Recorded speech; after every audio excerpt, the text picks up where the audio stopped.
I am your host, Settlemoir, and my co-host is Stephanie Lencioni. Stephanie Lencioni. Yes.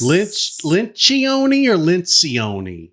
Well, the way you're supposed to say it is Lencioni. Lencioni. But the way there it is. The way it's actually pronounced is Lencioni. Lencioni. Lencioni. Lencioni. It's like a pasta. All right. A Lencioni. All right. Yeah. Well, today we're going to talk a little bit about contractors insurance. Yep. So go in the commercial route. So if you do not own your own business as a contractor, please like, subscribe, and we'll see you next week. Make a comment. Some of it nicely. could pertain to other stuff. Well, to other things besides contractors, especially some of the endorsements I'll talk about. But maybe. But like this. I'm just saying, please hang out for a couple minutes so we get credit, and then I'll see you next week. I hear you. Right? I hear you. Yeah. Tune out. So, and I'll just go ahead and start it right off. Contractors are something that we write a lot of. And when I say contractor, or sometimes it's referred to as subcontractor, sometimes general contractor, there's paper contractors, there's a lot of different ways to describe a contractor. But it's basically somebody that's offering a service. It could be HVAC, it could be electrical, it could be building. It could be plumbing. It could be, it could be a lot of different things. It could be the guy that puts the siding on the side of your house. That's a subcontractor. Anything having to do with some sort of like service / construction ish. Yeah, that's kind of what I'm talking about today. That's where this is going. So if you say contractor and you're like, I contract my hourly rate for CPA things, that's not what we're talking about today. Not today. Yes, you are a contractor. Yes. But not what we're talking about. It could have some similarities, but it's not what we're talking about today. No. We're specifically talking to something that has to do with construction or a service. Again, like a trade. It's a trade, right? Trade, yeah. So what happens a lot is that I get phone calls, or we get phone calls from folks who've been referred to me usually, or they found us online, but usually it's referrals because that's where we get most of our business from. And they're like, I'm a particular type of contractor or subcontractor. And so I'll start asking them questions. And I'm like, okay, well, these are some of the questions that I ask. Okay. What is the name of your actual company? Is it an LLC? Is it not an LLC? Because generally, if it's a subcontractor or like a smaller company it doesn't have to be a small company, but even if you're a plumbing company or HVAC or electrical or whatever, you build stuff. I have a subcontractor that what they do is they do commercial framing only. Okay, so I'm going to pause you though because we're getting in the weeds. But so, what's the name of your company? Are you an LLC? Whatever. So, what if you're a sole proprietor? Does that affect anything with coverage? Well, we need to know from a legal perspective how you're set up. Okay, that's the key. But can I, if I'm a sole proprietor and I'm saying, "Hey, I'm Stephanie Lencioni or Lencioni," and I am DBAing, you go down to the courthouse and I DBA and I am Lencioni Contractors. Mm-hmm. Can I still get coverage under Lencioni? You still get a commercial policy. Wonderful. Correct. Okay. Yeah. Whether you're an LLC or a DBA, we just need to know. Yeah. No. So I was just wondering because sometimes, because group benefits is different. You have to be an actual company. Correct. You I mean, DBA. Correct. I mean, there are more hoops. There are more hoops to jump through, and not every company will take you. Blah blah blah. Yeah. But okay, so then second question. Then what? Yeah. So the questions I'm going to ask is, what is your mailing address? Is it the same as your physical address? If not, what's your physical address? What's your home? If you're the owner, what's your home address? Because some insurance companies want to pull reports based upon who you are as an individual, whether you own an LLC or if you have an LLC or you're a DBA, a sole proprietor. And a lot of contractors these days, they will run their business out of their house because they don't necessarily need a warehouse or they don't need an office building. Yeah, and that's fine. It doesn't matter if they're home based or whatever. That's fine. We just need to know. Sure. Because I have a fairly good size one right now that doesn't have an office. Their office is their home. They don't need an office. Yeah. That's fine. That's not a problem.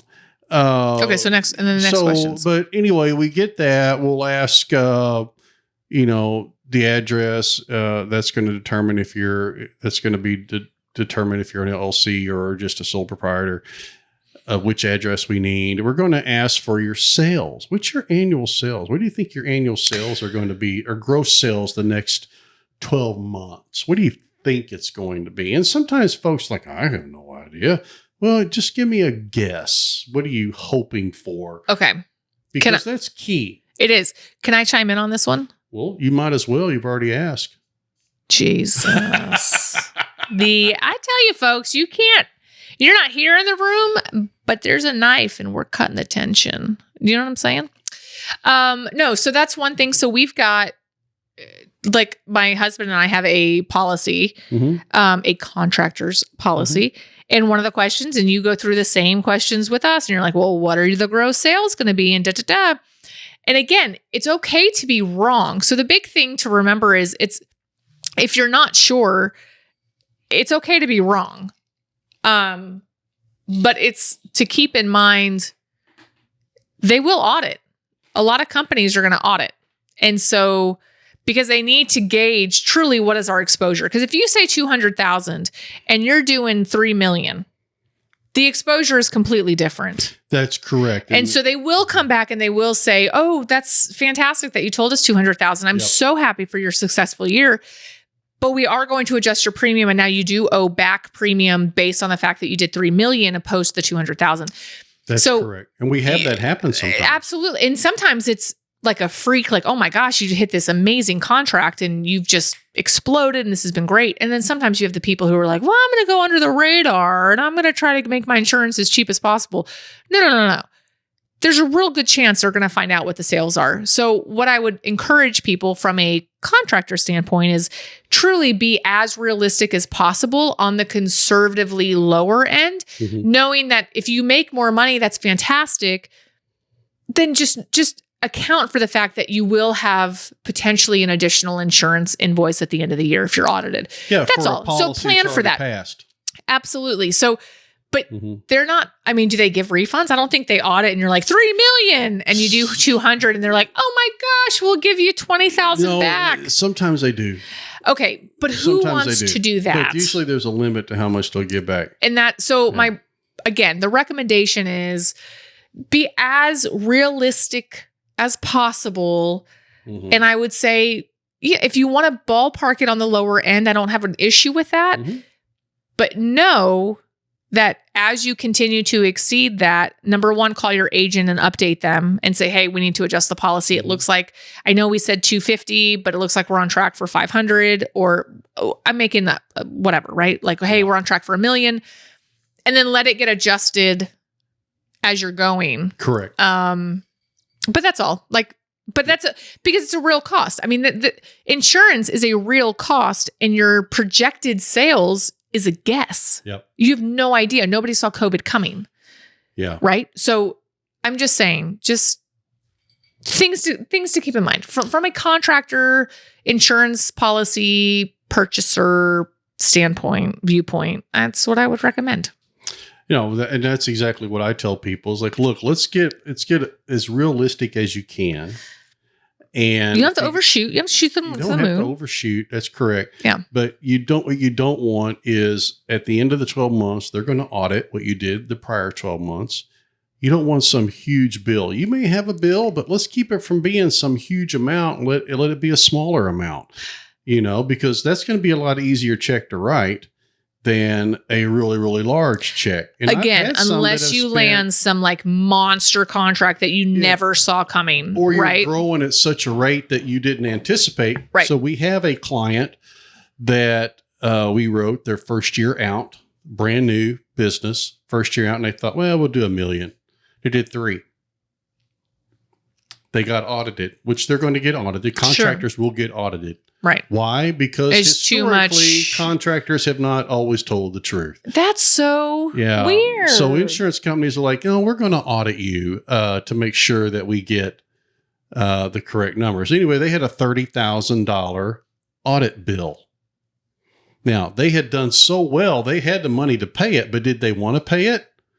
No, they did not want to pay it, but they paid it. They're nice folks. Well, now they're 3 years into this. They're at $6 million and continue to grow. They just keep getting contracts. They're a specialty contractor. Let's call them that. I won't tell you what it is because I don't want to give away too much about a client. But, Sure. they're estimating $6.5 million this year, and they're starting their 4th year. And so if things continue to go the way they have been, they'll end up owing money again at the end of this 12 months. They understand that. They understand it because they're trying to be as honest as they can. But like, knowing that they're going to have. We just keep getting people calling us for our specialty. Damn it. We keep being good at our job. Yeah, exactly. Unbelievable. We keep making money. They're also one of the few in the area that do what they particularly do. Sure. And which is again? Huh? I'm just kidding. No, I know it's fine. I'm just kidding. I'm just kidding. I know. No. But anyway, they're growing like crazy. They went from 3 trucks or 5 trucks to they have like 20 something trucks now too. I mean, it just keeps growing, which is good for them. Right. But anyway, they're doing really, really well. So but you don't want those really big. What I tell people is you don't want to get an audit and owe a big dollar amount on something that's already passed. So here's what they'll ask. Well, why do I have to pay it if it's already passed? Because there's part of your still policy. Cover you. There's part of your policy that is called completed operations. Okay. And that gives the insurance company more exposure. There is ongoing operations and there's completed operations. So you could be 2 or 3 years down the road. Let's say you built a deck and a bunch of people got up there and partied. That the deck wasn't designed to hold 100 people. But they get up there and the deck collapses. You're the builder.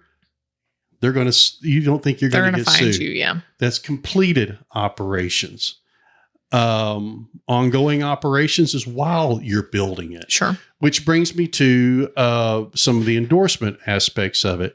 There are some endorsements. If you're a subcontractor and you're contracting with a larger general contractor, they're going to require that you have ongoing operations insurance and also completed operations insurance, naming them as an additional insured, which means that if they get sued because of something that you potentially did, they turn around and hand the lawsuit back to you as the subcontractor. Right. Here, we're an additional insured on your policy. There Bink. you go. And if you don't accept it as an additional insured, they have the right to file a claim, on your behalf, I guess, might be the best way to say it. So that's why we run into that. So if you're a subcontractor, HVAC, builder, some flooring or drywall or painting or electrical, concrete, whatever, whatever it is, you're a subcontractor, you're contracting with someone else. One of the things that we're going to ask for is, hey, send me a copy of your contract so I can see what they're asking for you to be covered for. I'm going to stop you for a second. I know you're kind of on a roll, but thanks. Now I forgot what I was going to say. Damn it. I'm sorry about that. No, but that is something I will tell you when we started doing business together way back when, before we were even partners, and we were having different conversations and we were kind of like geeking out about, oh yeah, let's do it. We do it the right way and and we try to do right by the client, right by the insurance company, right by us, right by, the whole thing. That was something that people didn't ask questions. They wanted, like, the clients want the quick response and they're like, I just want the quote. And you're like, I can't just give you just the quote. I do need to know more information to actually give you the right coverage. So this isn't about, okay, cool. Yeah. Send me your name, date of birth, and EIN and your business address. And I'll go ahead and I'll set you something up real nice. So there's so many different details that go into it. So many different details. Correct. So that's just a kudos to you. And that's not the normal. I had met a lot of people before that and it's just not the normal. Because they don't know. And I don't say that. I think it can be both. I think the majority of them don't know. And I don't say that in a negative way in that they don't give a crap. It's just they don't know because nobody's ever told the agent you got to have this other information. Here's why. Here's what it means. Yeah, but you didn't have training on it and you taught yourself. So I do Correct. think that there's some willful ignorance as well, to be like, this is the easy way. It's totally fine. I want to collect the premium. Let's move on, whatever. And then I think there is truly the ignorance and ignorance is not, that has a negative connotation to it. And I don't mean for it to have that when I say that, but it truly is willful ignorance, negative connotation. Correct. True ignorance where you're like, oh my gosh, I just didn't know. Mm-hmm. That's excusable to me. There's not a lot of commercial training out there. Yeah, correct. So anyway, that's all I was doing. Just so a little. What was I talking about? Nobody knows. No, but you were just about asking the different questions and truly trying to figure out like the contract. We want to Send see me the contract. What Send me the contract? contract. And that can be even when they're leasing out. What's your office lease contract? Correct. I want to see that too. You want to see it. And that was my point where it's like you're diving deeper and you're trying to figure out what do I need to protect you from, that this contract that you signed doesn't mean it's bad, but you're exposed. Yeah. And I think that's all. Let me It was a pat on the back just for a second. Sure. Just for a second, and I'll move on. A lot of good agents out there. If you hear this and you're like, I'm just going to send a copy of my lease agreement to my agent and they didn't ask for it, chances are they don't know why you sent it. Right. They're like, thanks, but I don't know. That's why weird. here. But if they ask for it, there's a lot of good agents out there. Sometimes we kind of talk down about other agents because we've seen so many bad ones. But if they ask for it, there's a reason why they're asking for it. Make them ask for it. If they don't ask for it, find another agent. Know that you need to move on. Absolutely. Yeah, find another agent because they don't know what it tells me immediately they don't know what they're doing. So anyway, so going back there, if you send me a copy of the contract, I ask for that with every subcontractor, every contractor, whatever it is. I want a copy of your agreement so I can review it. And I'm looking for things about what it is you are responsible for. Yeah, to protect you. If we can protect you against that. Yes, because lots of times it doesn't cost much more. Just get it and move on. It just has to be written in the damn contract. But it can cost you a ton of money if you don't have it. 100%. Now, does that mean we're going to get everything covered? No, but we're going to try to get as much covered as we possibly can. Right. So that is the key. So sometimes, and you told me not, when we talked about it, you said, don't mention the actual don't give numbers. Nobody cares unless it's specific though. And if this is specifically, contractors will get sometimes a list of endorsements that are required on a policy. So for instance, they may get an endorsement called a CG 2010, but it essentially means that what I mentioned before, we want you, the subcontractor, to put us on your policy as an additional insured for ongoing operations, things you're currently doing for them, and also things that are completed operations. We want to be an additional insured. That way, if something happens, your insurance is helping cover us. Correct. That's essentially what that means. There's other endorsements that are similar to that I won't get into. But sometimes we get into what's called a waiver of subrogation endorsement. What a waiver of subrogation is says that, almost every subcontractor has to have this, says that, okay, let me back up. There was an issue. You as a subcontractor, your insurance paid for it. But upon further investigation, it discovered, hey, it's really the general contractor's problem or somebody else's problem.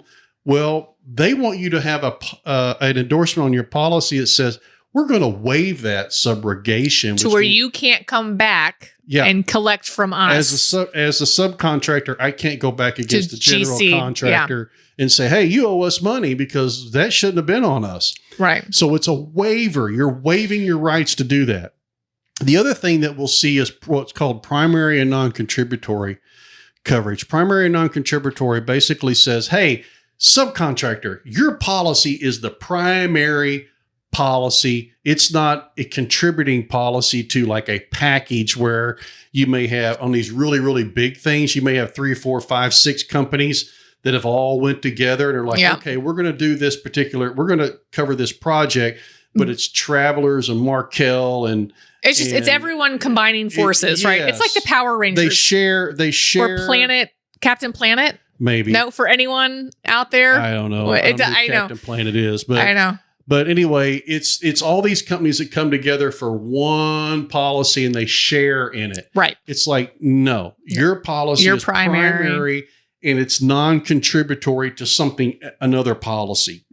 So those are the four big things that I'm looking for. There's some other stuff on there that I'm looking for on my contractors. It says, hey, you have subcontractors. How much do you subcontract out?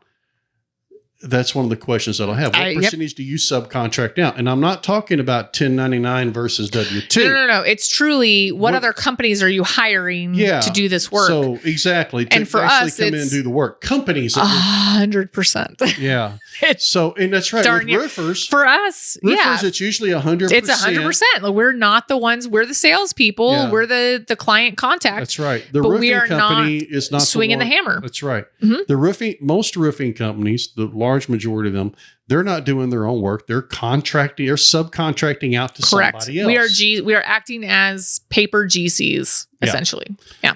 And that goes back to another question. What is a paper GC? A paper GC is somebody's GC Roofers. only on paper. That's it. They're not doing any of the work themselves. Yeah. They're doing it. If they are, they're doing a very, very small percentage of it. I picked up a nail that I saw in the driveway. Yeah, I think that counts for something. You could do more than that. I know. But a difference between a general contractor who is in charge of everything and may sub out everything, or at least a majority. Usually a general contractor will end up doing some of it themselves, whether it's what am I trying to think? Well, like you may do drywall, but you don't. Yeah. Well, like that. But project manager is different though. Project manager is essentially GC. Sort of, but they are like but you're orchestrating all of manager that comes. The general contractor hires a project manager. Hey, you take care of this particular project. But you're still the GC. Well, no, there's a GC above you, but they've hired you to handle this one project, or maybe multiple projects. Then they could hire somebody else over here to handle these projects. I understand, but your manager. It's a different level of insurance though. From an insurance perspective, it's different. Interesting, because I'm like, because from this standpoint, like these guys managing the projects still aren't swinging the hammer. They're managing the subs. That's correct, but they're hired specifically to manage the project. And that's a difference for the insurance different on the project. Insurance. Yeah. Okay, got it. Okay, see, there you go. Different. Yeah. So those are the kinds of things that I need to know when I go into this. Clearly, because that's very, very important. What is your percentage of subcontractors? Now, if you say, well, I subcontract out all of my workers, 1099, let me tell you right now, insurance does not care one bit how you handle their taxes. They want to know, do they have insurance? Those 1099s. If they don't have insurance, you include their payroll, not anything else, just their payroll on your policy as a W-2 employee. Because if you don't, then if they do something wrong, you may not have coverage. So let's just get it right at the beginning. And that is a hard conversation to have with subcontractors, because they don't always get it. Like, wait a minute, I pay, Billy to help me out every once in a while. He's just a contractor. Well, does he have his own insurance? No, I just pay him cash. Right. 1099. Okay, well, if Billy does something wrong, you may not have coverage if we don't include him as a W-2. Now, whether you hold taxes out or not doesn't matter. It's just the way that we put it on paper. How do we handle that? And to make sure that Billy is covered for anything that he might do wrong, kicks over something, causes a fire, or does some work that's shoddy work, or whatever it may be. You want to make sure that you have that. That is a very confusing thing for most small subcontractors. So, they don't get it. Right. So we're coming up on time a little bit. I know. So I hate to always like circle back and be like, again, if your guy or gal is not asking these questions, then truly you've got to find a different guy or gal. But Like that to me is great information because again, and it is, you understand the pain points of the contractor world where it's like, okay, I know you don't want to add Billy, but my job isn't about whether or not you want to add Billy. My job is to protect you, to make sure if Billy screws up, owner is covered. Like that's the job. And that's what the policy, and you want the policy to do those things and to protect you from Billy, who by the way is now a part-timer who doesn't do this all the time. So what if he misses something? So let's put a little more emphasis. To begin with. He's just 1099. I'm paying him cash. Well, sure, not a timer to begin with. And I like the way you put that, except it shot down my example. But if, so like screw you on that there, Big D. But I'm saying, but he's not constantly in the business. And then you've got a twofold on that. You've got the part-timers who are like, oh man, well, they could miss something because they're not constantly doing it. And then you also have the full-timers who get complacent with what they do and they get cocky with it. And they're just like, oh, well, I took that for granted. So your job as the agent, as the broker, as the insurance expert is to help protect the owners from essentially losing their business because of one bad hire, one bad placement for someone to be on a job who had a bad day. And that's really all it takes. They could just have a bad day. It doesn't mean they're a bad hire. They just messed up. It's just, how do you protect your livelihood and your business from one? Because bottom line, everyone who shows up to work, they're people. We all have stuff going on. That's right. All our minds are in 20 the wife on the way to work or before work or whatever, and you're distracted. Anything happens, and it's one bad day. When in claims, we had a guy who, like, great employee, all the things is what the owner told us. He made a bad call. He pulled over and he hopped out. I won't express why he hopped out of his work van. And he didn't put it in park, and it rolled down a hill in a residential thing, and it smashed. It was a problem, is all I can say. It went right into a house, and thank goodness nobody was in the room that the van actually rolled into through the house. That's not a bad employee. He was a great employee who made a mistake. Correct.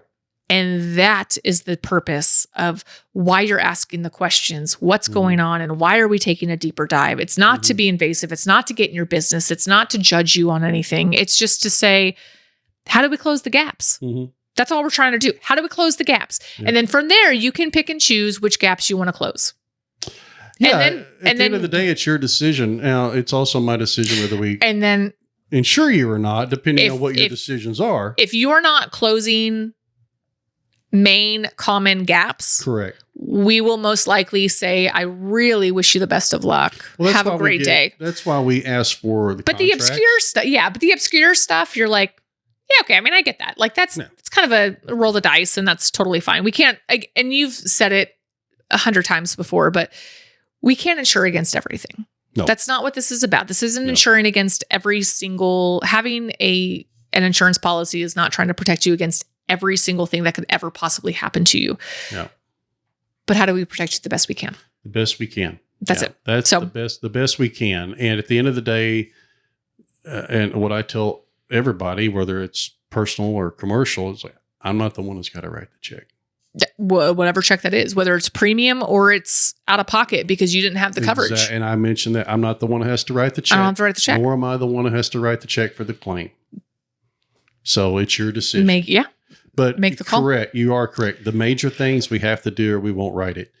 That's why we ask for copies of the contract so we can say, okay, per your contract, you are required to have these things. Right. Now, we may say, you might go back and see if you can negotiate some of this stuff. Oh, yeah. This doesn't all apply to you. Let's try to negotiate that. And sometimes they'll do, most of the time they'll do it. We have one that we had to explain to them that, look, you can negotiate this. And they didn't want to negotiate it. They were afraid they would lose the contract. Oh, no. Just ask the question. Yeah. Well, and that's where the expertise too, like having an agent who understands truly your industry, that matters because you understand the industry. You understand that you can't go back and, for the love of God, at least ask a question. Or maybe, and then in some cases, you're like, standard practice in this industry is that they cover this, you cover this. Now, if that's going to work differently for you guys, that's between you guys. But understand, we know what standard practice is, and this is different from that. Yeah, whatever it is. And then it's their call. It's too much. Right. Yeah. And then it's their call. But again, it's just find the agent who understands what you're working with. And we won't be experts in all the industries. And I've actually talked to lawyers on that these bigger general contractors have hired to go, this doesn't have anything to do with what they're doing for you. Why don't we take this off? Right. And lots of times they'll take it off. Yeah. Oh, yeah, I get it. That's fine. Yeah, that's fine. Yeah. Because it's just a blanket. They just put something together. They throw it out there. Your drywall it's like spaghetti, what sticks. Your drywall person doesn't need certain types of coverage that you're requiring your electrician or somebody much, much larger, more important they're doing.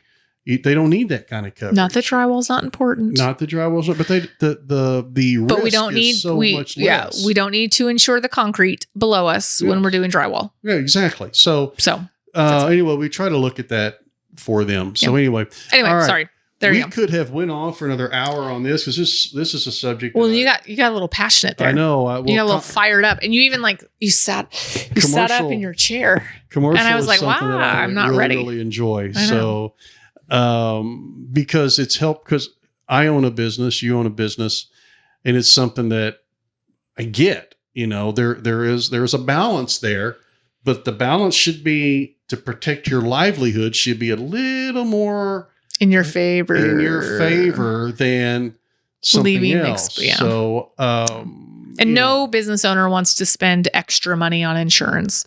No, I don't want to spend extra money on insurance people, and we don't want to spend extra money on insurance. But we're the ones seeing the lawsuits and all those things that, man, if they just had this coverage, that would have took care of it all. It's brutal that becomes painful. Yeah.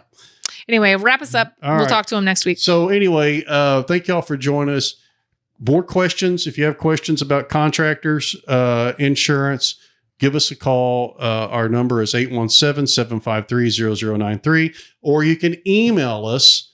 And our email address is contact@igwpodcast.com. We'd love to hear from you, answer your questions, give you some ideas, some things to think about. And kind of go from there. Again, thank you for joining us with Insurance Gone Wild.